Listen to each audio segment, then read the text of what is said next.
تاریخی نشاط پارک حکام کی عدم توجہی کا شکار ہو چکا ہے۔ 1954 میں قائم ہونے والا یہ پارک اپنی سرسبز وادی، خوبصورت پھولوں اور پرکشش مناظر کے لیے مشہور تھا، لیکن وقت گزرنے کے ساتھ اس کی حالت بگڑتی جا رہی ہے۔ مقامی لوگ اس کی خستہ حالی پر شدید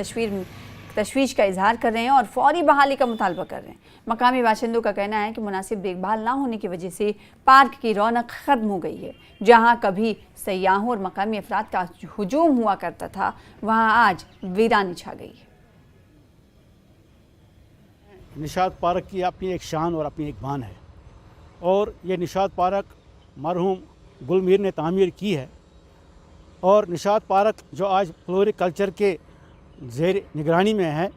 مگر جب دیکھنے میں آیا ہے کہ اس کی بیوٹیفیکیشن کے لیے کئی اقدامات اٹھانے کی ضرورت ہے تاکہ لوگوں کی دلچسپی یہاں آنے میں ہو۔ اور ہم دیکھ رہے ہیں کہ شب برات میں چند عناصر نے، خود غرض عناصر نے، جو یہاں آئی لو بانڈی پورہ لکھا ہوا تھا اس کو توڑ پھوڑ کیا ہے،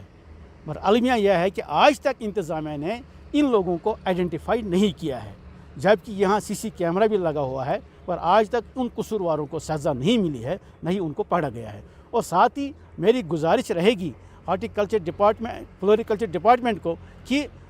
نشاط پارک کی شان رفتہ کو بحال کرنے کے لیے، نشاط پارک کو جاذب نظر بنانے کے لیے، نشاط پارک کو اپنا حسن و جمال پھر سے بحال کرنے کے لیے یہاں پہ وہ اقدامات اٹھائے جائیں تاکہ یہ نشاط پارک ایک خوبصورت نشاط پارک بنے۔ کشتواڑ